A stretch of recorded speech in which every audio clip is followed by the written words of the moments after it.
In 1985, Clive Waring was stricken with viral encephalitis, leaving him with a profound memory deficit. Now, at the age of 60, he remains a prisoner of the present moment. He has very little memory of his life either before or after his illness.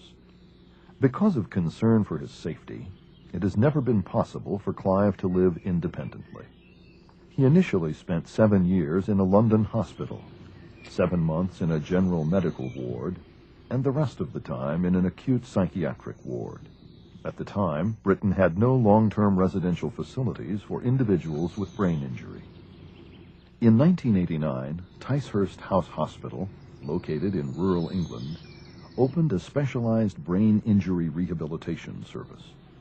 Clive moved there in 1992, and he lives there today. His wife, Deborah, visits him as often as possible.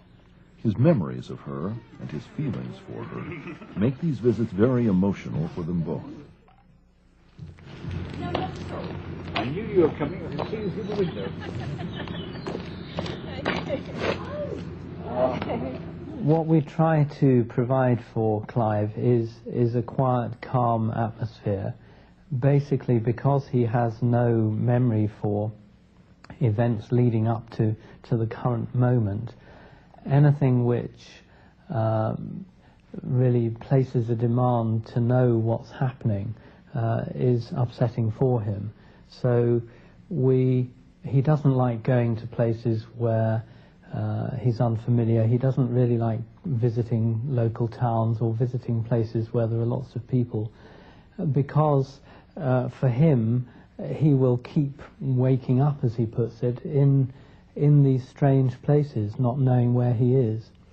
Whereas if he's here in the house or going for walks in the ground, then it's less demanding on his memory and he remains much calmer. We try to train the staff so that they don't ask Clive questions or begin discussions which put a load on his memory. For example, if you ask Clive, "How are you today?" There's an implicit demand on, "Well, I'm better today than I was yesterday." And he gets quite upset, and he will then start to talk about how he's been ill and how he can see and hear for the first time. So what we do is talk about the here and now. We ask him if he'd like a coffee. We enter into conversation, and Clive is still an excellent conversationalist, but it's all about current events. It's about the surroundings. So we might comment on all the sun shining out of the window, but we wouldn't say, "Oh, it's a nice day today," because that implies that he knows what day it is and he knows what the weather was like yesterday, and so on. So we have to try to be careful not to place those demands on his memory, because he then does become upset, and we want him to have a calm and content life. Yeah. Oh, darling, I didn't know you were here. What have you got there? I brought you some plates. Oh, I'm failed kisses. Aren't ladies better than men? I think so, yes. I'd go along with that. Oh, good. Would you like a Danish pastry? It's a lovely idea. Would you like one? I would, actually. Oh, good. We've got enough too, that's nice. Yes, one each. That's good. Are you all right? Oh, thank you very much. Sorry, they're rather large, aren't they? And ladies separate. Thank you. Thank you. Take this one. Oh, this is enormous. Very difficult to hold, actually, isn't it? Yeah. Well, have a serviette. Oh, no, take that. Make it Oh, easier. that sounds like a male name. Serviette who? Serviette. Sir. Oh, sir. Serviette, yes. One of the things that characterises Clive's day is that he continually makes entries in his diary.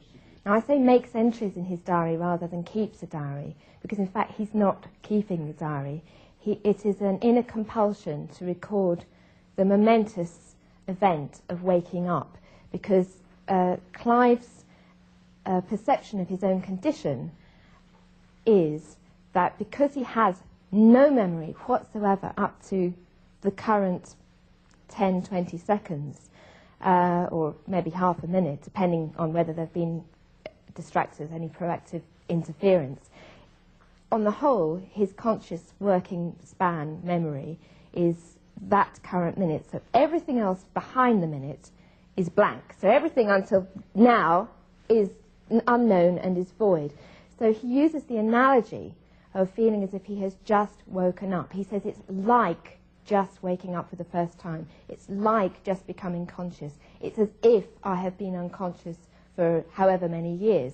And because this is a continual state, unless he's actually engaged on a conversation or on playing Patience solitaire, which he does a lot, or on playing the piano, or on taking a walk, unless his mind is elsewhere engaged, that is his experience of life, which is, oh, it's as if I've just woken up. Oh, you're the first person I've seen.